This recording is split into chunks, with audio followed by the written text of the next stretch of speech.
Il a envoyé sa femme noire enceinte de 9 mois en prison pour 150 $ disparus, mais il a vécu pour le regretter amèrement.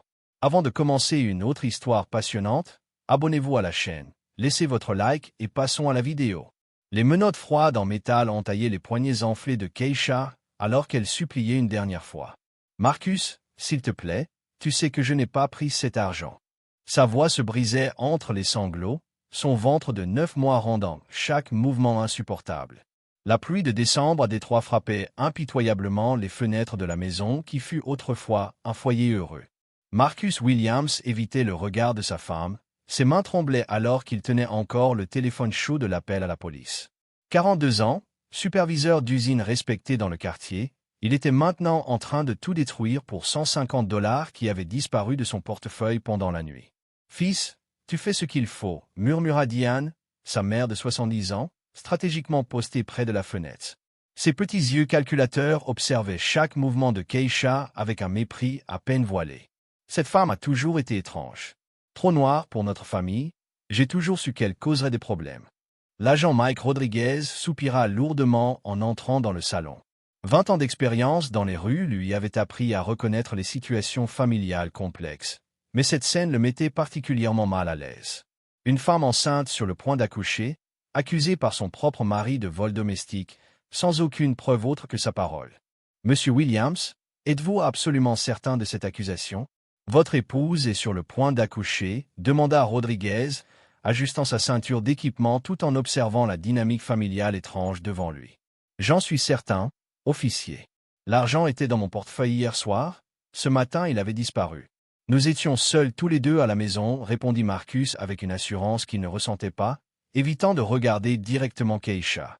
Diane s'approcha de son fils, posant la main sur son épaule d'un geste possessif. Marcus travaille depuis l'âge de 16 ans, officier. Chaque centime qu'il gagne est mérité. Si elle a volé, elle doit faire face aux conséquences, même enceinte. Keisha sentit une forte contraction traverser son corps, se pliant sur elle-même. Le bébé était agité, comme s'il ressentait le chaos émotionnel environnant. « Marcus, notre bébé va naître d'un moment à l'autre. Comment peux-tu me faire ça? À notre fille. Ne me manipule pas avec tes pleurs, » rétorqua Marcus. Mais sa voix était plus faible qu'il ne l'aurait voulu. « Tu sais où est l'argent. Avoue et peut-être qu'on pourra régler ça à la maison. » L'agent Rodriguez observait l'interaction avec un malaise grandissant. Quelque chose clochait dans cette situation. Pourquoi un homme marié depuis 5 ans, apparemment stable, appellerait-il la police pour faire arrêter sa femme enceinte pour une somme aussi dérisoire? Et pourquoi sa mère semblait-elle orchestrer toute la scène? « Maman Diane, dis-lui que tu as vu quelque chose. Tu étais là aussi hier soir » s'adressa Keisha à sa belle-mère, l'espoir désespéré dans la voix. Diane sourit froidement. « Je n'ai rien vu, ma chère. Mais je sais reconnaître une voleuse quand j'en vois une. » Marcus ferma les yeux, tentant d'ignorer la voix de sa conscience qui lui criait que tout cela était une erreur. Sa mère avait semé des graines de méfiance envers Keisha dès le premier jour de leur relation. « Elle veut juste ton argent, fiston. Ces femmes veulent toujours quelque chose. » Une autre contraction, plus forte cette fois. Keisha s'appuya contre le mur, haletante. « Officier, s'il vous plaît, puis-je au moins aller à l'hôpital d'abord? Le bébé arrive. » Rodriguez regarda Marcus, espérant un signe d'humanité, mais ne trouva qu'un homme dont le cœur s'était durci sous une influence extérieure. « Monsieur Williams, votre dernier mot. »« Arrêtez là, » murmura Marcus, scellant le destin de sa famille avec 3 mots qui résonneraient dans sa tête pendant des années. Alors que Keisha était conduite dehors sous la tempête, son dernier regard vers Marcus portait un mélange d'amour blessé et de profonde déception qui le transperça comme une lame. Diane sourit, satisfaite, ayant enfin réussi à éloigner la belle-fille qu'elle jugeait indigne de son fils. La porte se referma, ne laissant que le son de la pluie et le poids du silence. Marcus resta immobile, fixant l'espace vide où sa femme s'était trouvée quelques minutes plus tôt, sans savoir qu'il venait de commettre la plus grande erreur de sa vie. Si cette histoire de rédemption et de conséquences vous touche, n'oubliez pas de vous abonner à la chaîne pour suivre l'évolution de cette situation. La cellule du commissariat de Détroit sentait le désinfectant bon marché et le désespoir humain. Keisha était allongée sur le matelas mince, essayant de contrôler les contractions qui survenaient à des intervalles de plus en plus courts. 3 heures s'étaient écoulées depuis son arrestation, et aucun signe de Marcus ou d'un membre de sa famille. Première fois en prison, demanda Sandra, sa codétenue, une femme d'âge moyen aux yeux fatigués qui en avait déjà vu beaucoup dans la vie. Et j'espère que ce sera la dernière, murmura Keisha, caressant son ventre. Mon mari m'a accusé d'avoir volé de l'argent que je n'ai jamais vu de ma vie. Sandra secoua la tête avec un savoir amer. Un homme qui fait arrêter sa propre femme enceinte n'est pas un vrai homme. C'est une marionnette de quelqu'un. Pendant ce temps, dans la maison des Williams, Marcus faisait les 100 pas dans le salon, incapable de se concentrer sur quoi que ce soit. Chaque objet de la maison criait l'absence de Keisha. Le livre sur la maternité ouvert sur la table basse, les vitamines prénatales sur le comptoir de la cuisine, l'odeur subtile de son parfum encore imprégné dans le canapé. « Arrête de te lamenter, Marcus, » dit Diane depuis le fauteuil, tricotant calmement comme si de rien n'était. « Tu as fait ce qu'il fallait. Cette femme devait apprendre qu'on ne profite pas de notre famille. Maman, elle est enceinte de 9 mois. Et si le bébé naît là-bas? » Diane cessa de tricoter, ses yeux se plissant. « Marcus, tu as oublié comment c'était avant elle? Tu avais la paix, de l'argent de côté, une vie organisée. Depuis qu'elle est là, que des problèmes. D'abord, elle a voulu que tu achètes une maison plus grande. Ensuite, elle a insisté pour cette grossesse alors que tu n'étais même pas prêt. » Marcus s'effondra sur le canapé, les mains couvrant son visage. Sa mère avait une façon particulière de déformer la réalité. Keisha n'avait jamais demandé une maison plus grande, elle avait juste dit qu'une autre chambre serait bien pour le bébé. Et la grossesse n'était pas son insistance, ils l'avaient planifiée ensemble, un moment de joie pure qui semblait maintenant être le souvenir d'une autre vie. Elle a toujours été bizarre avec l'argent, fils. Tu te souviens quand vous avez commencé à sortir ensemble? Elle oubliait toujours son portefeuille quand vous sortiez dîner. En réalité, Marcus s'en souvenait autrement. Keisha insistait toujours pour partager les frais, même lorsqu'il gagnait plus. Elle travaillait comme infirmière à l'hôpital général et n'avait jamais montré d'intérêt pour son argent, sauf pour les besoins de base du couple. De retour au commissariat, l'officier Rodriguez remplissait des rapports lorsqu'il reçut un appel de l'hôpital. « Détective Rodriguez, nous avons une situation ici. La femme que vous avez amenée aujourd'hui est en travail actif. Nous devons la transférer immédiatement. » Rodriguez soupira. En 20 ans de carrière, c'était l'une des arrestations les plus discutables qu'il ait jamais vues. Aucune preuve physique, aucun témoin, seulement la parole d'un mari visiblement influencé par sa mère manipulatrice. « Keisha Williams, confirma-t-il. »« Oui, monsieur. Elle demande à appeler quelqu'un nommé Maya. Elle dit que c'est sa seule famille ici, à Détroit. » Maya Johnson reçut l'appel alors qu'elle terminait son quart comme enseignante de CE1. Petite sœur de Keisha, elle avait déménagé à Détroit 2 ans plus tôt pour être plus proche de la famille que sa sœur construisait. La nouvelle la laissa en état de choc absolu. « Marcus a fait quoi ?» cria Maya au téléphone, faisant se retourner ses collègues de travail, inquiets. « Ma sœur est en prison? Pour de l'argent ?» 20 minutes plus tard, Maya courait dans les couloirs de l'hôpital, le cœur battant la chamade. Elle trouva Keisha sur un brancard, en cours de préparation pour l'accouchement, menottée au poignet malgré le travail. Maya sanglota Keisha en voyant sa sœur. « Il ne m'a pas cru. Après 5 ans ensemble, il a choisi de croire que je lui aurais volé. C'est de la folie. Qui? Tu gagnes ton propre argent, tu n'as jamais eu besoin de rien de lui, » dit Maya en serrant la main de sa sœur, furieuse face à cette situation absurde. Le docteur Patricia, obstétricienne expérimentée, entra dans la salle avec une expression sévère. « Officier, cette femme est en travail avancé. Ces menottes doivent être retirées immédiatement. » « Ce sont les ordres supérieurs, docteur. Mes ordres médicaux priment sur vos ordres policiers en ce moment. Retirez ces menottes ou j'appelle mon avocat. » Alors que Keisha se préparait à donner naissance à sa fille dans une situation qu'elle n'aurait jamais imaginée, Marcus décida enfin de chercher l'argent plus attentivement. Quelque chose, au fond de lui, continuait de lui dire qu'il avait commis une terrible erreur. Il fouilla chaque pièce méthodiquement, Diane observant avec une nervosité croissante. « Marcus, tu as déjà assez cherché. L'argent ne va pas apparaître par magie. » Mais alors, en déplaçant le canapé pour passer l'aspirateur dessous, chose que Keisha faisait toujours et qu'il ne faisait jamais, Marcus vit quelque chose qui fit s'effondrer son monde. 2 billets de $50 et un de $50, exactement les $150 disparus, tombaient entre les coussins du canapé. Diane pâlit, réalisant que son plan de séparer le couple avait été découvert trop tôt. « Maman » murmura Marcus en tenant l'argent avec des mains tremblantes, « comment cet argent a-t-il atterri sous le canapé ?» Diane se leva du fauteuil, son expression passant rapidement de la nervosité à une froideur calculée que Marcus n'avait jamais vue auparavant. « Ça a dû tomber de ton portefeuille quand tu regardais la télévision hier soir. »« Non, maman. Je vérifie mon portefeuille chaque matin avant d'aller au travail. Cet argent n'y était pas ce matin. » Marcus scruta le visage de sa mère, cherchant des signes de vérité, mais ne trouva que des esquives. Le téléphone sonna, interrompant le moment tendu. C'était l'officier Rodriguez. « Monsieur Williams, votre épouse a accouché il y a 15 minutes. Une petite fille, en bonne santé. Mais je dois vous parler des procédures légales. » Marcus avait du mal à assimiler les mots. Sa fille était née en prison, loin de lui, tandis qu'il tenait dans ses mains la preuve de sa propre injustice. « Officier, j'ai retrouvé l'argent. Il était tombé sous le canapé. Je veux retirer toutes les accusations immédiatement. » Monsieur Williams, c'est un peu plus compliqué que cela. Votre épouse a déjà été poursuivie par l'État. Même si vous retirez les accusations, l'affaire va suivre son cours pendant quelques semaines. Marcus raccrocha, sentant le sol se dérober sous ses pieds. Il regarda Diane, qui maintenant rangeait nerveusement ses affaires. « Maman, j'ai besoin de savoir la vérité. Comment cet argent est-il arrivé sous le canapé ?» Diane soupira profondément, comme si elle prenait une décision importante. « Marcus, tout ce que j'ai toujours fait, c'était pour te protéger. Cette femme n'était pas assez bien pour notre famille. » « Que veux-tu dire par pas assez bien ? » ?»« Fils, je l'ai vu regarder d'autres hommes au supermarché. Je l'ai vu toujours trouver des excuses pour travailler de nuit à l'hôpital.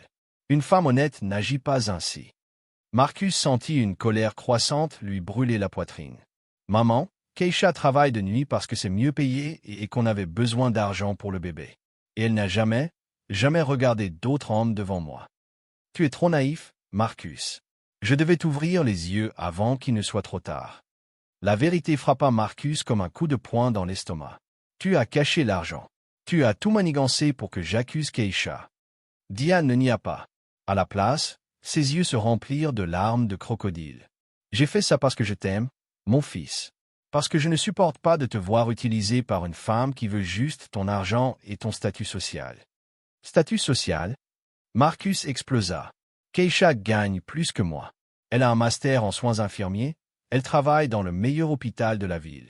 Quel statut social crois-tu qu'elle voulait de moi ?» À ce moment-là, Marcus vit enfin la réalité qu'il avait niée pendant des années. Sa mère ne le protégeait pas, elle détruisait systématiquement son bonheur par pure jalousie et par un préjugé racial à peine dissimulé. Pendant ce temps, à l'hôpital, Maya tenait sa nièce nouveau-née tandis que Keisha dormait après un accouchement extrêmement traumatique. Le bébé était né en bonne santé, mais le stress émotionnel avait laissé Keisha physiquement épuisée. « Elle te ressemble quand tu es née » murmura Maya à sa sœur endormie. Forte, même dans les pires circonstances. La docteure entra silencieusement dans la chambre. Comment se remet-elle? Physiquement bien, mais émotionnellement. Maya secoua la tête. Docteur, est-ce possible qu'une personne passe par quelque chose comme ça et continue de faire confiance aux gens? Le traumatisme de l'accouchement est déjà significatif. Ajoutez à cela la trahison conjugale et une arrestation injuste.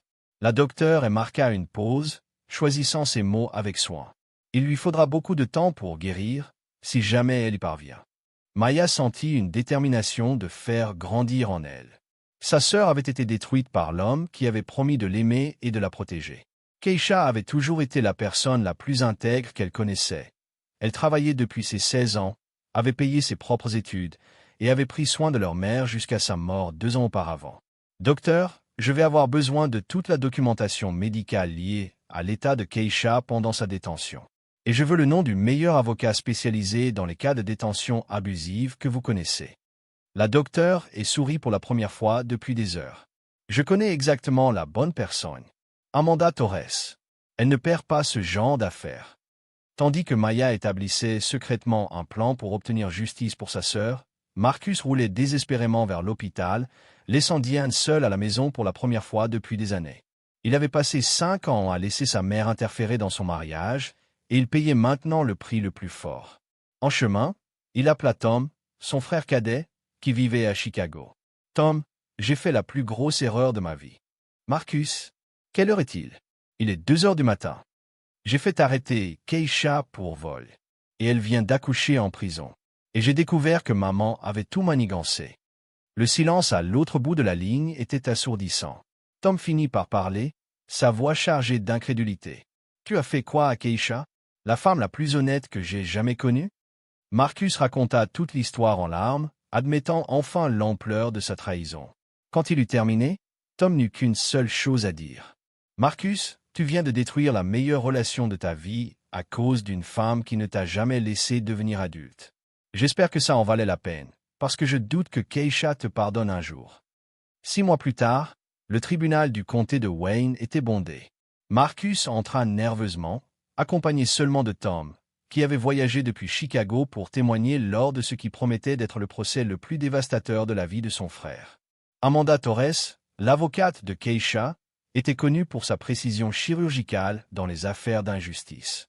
Femme de 45 ans, cheveux gris impeccablement coiffés, elle avait bâti sa carrière en détruisant des hommes qui pensaient pouvoir maltraiter des femmes sans en subir les conséquences.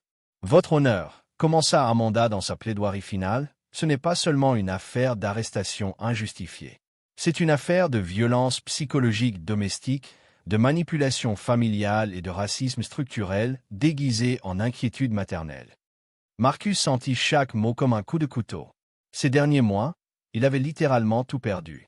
Ses collègues de travail l'évitaient après que l'histoire se soit répandue à l'usine. Les voisins qui le saluaient auparavant traversaient maintenant la rue pour ne pas le croiser.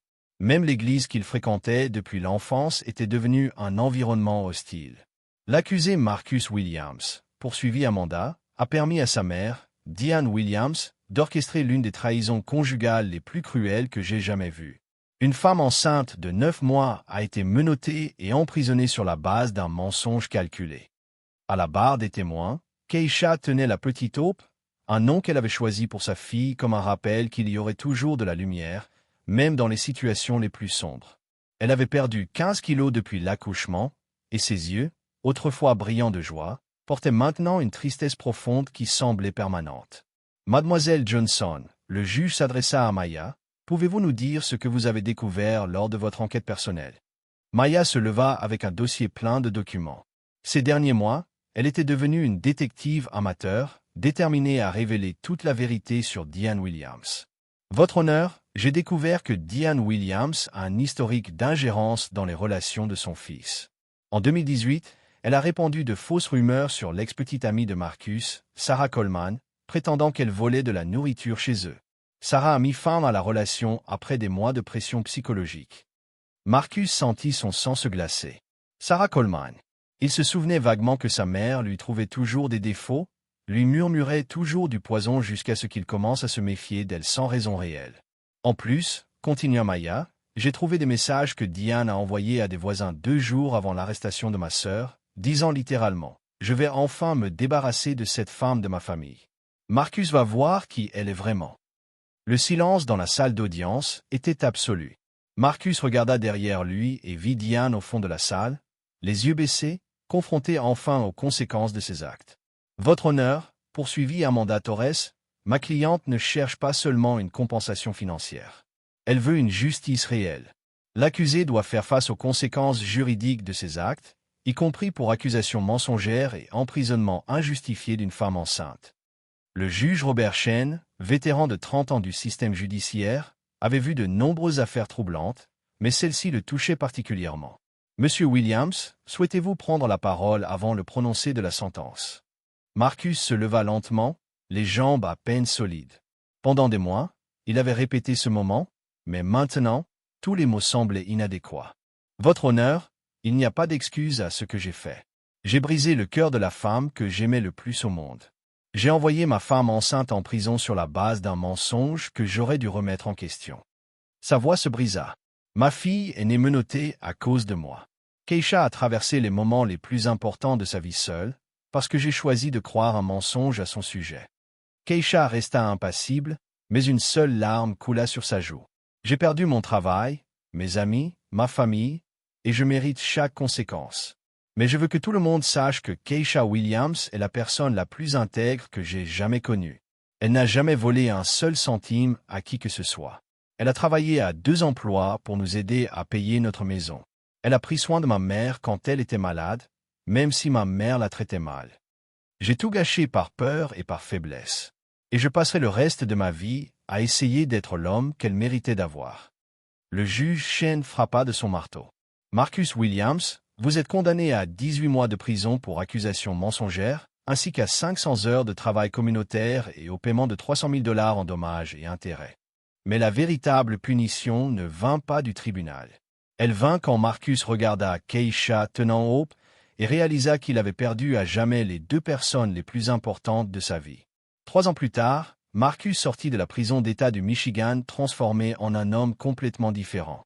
La barbe grisonnante, les yeux creusés et les mains calleuses du travail carcéral racontaient l'histoire de quelqu'un qui avait touché le fond et décidé de se reconstruire brique par brique. Pendant sa peine, il avait utilisé chaque minute libre pour étudier. Il avait terminé un cours de médiation familiale par correspondance, participé à des groupes de thérapie pour hommes abusifs et écrit plus de 200 lettres à Keisha, toutes retournées sans être ouvertes. Tom l'attendait à la sortie de la prison, son visage montrant un mélange de soulagement et d'inquiétude.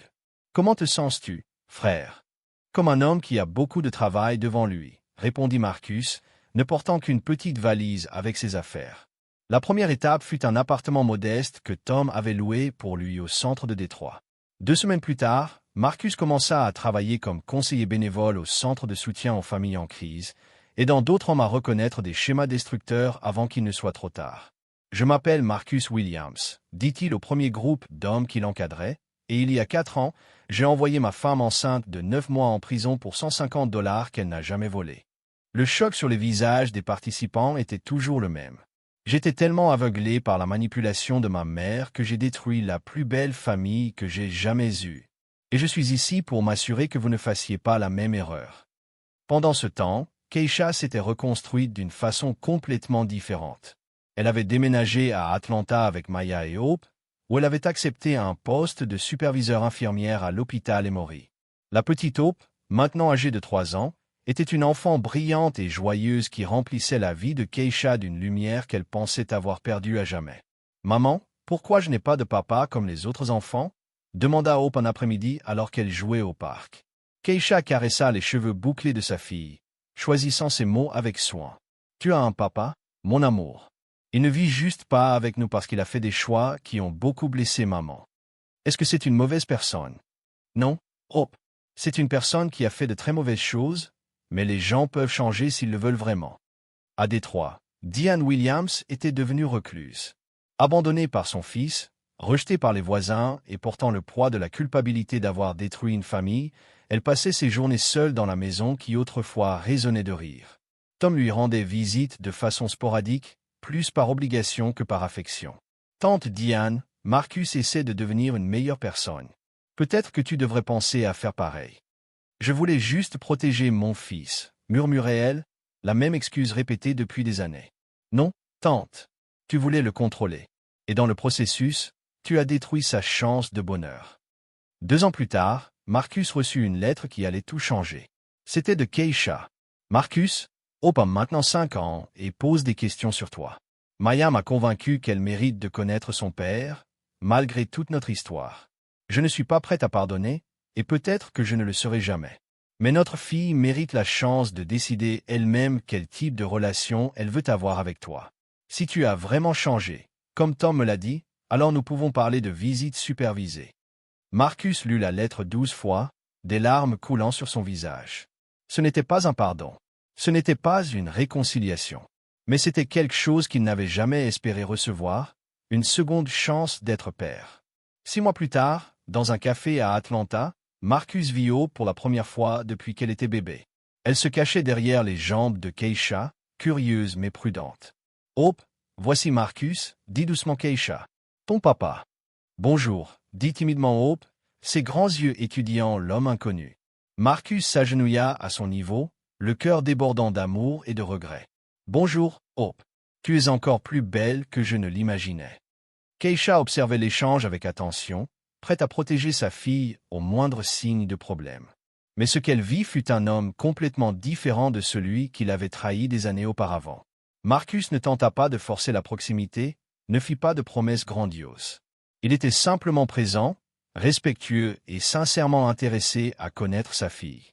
La vérité que Marcus apprit de la manière la plus difficile est que certaines blessures ne guérissent jamais complètement. L'amour qu'il avait détruit avec Keisha ne pouvait pas être réparé par des excuses ou un changement de comportement.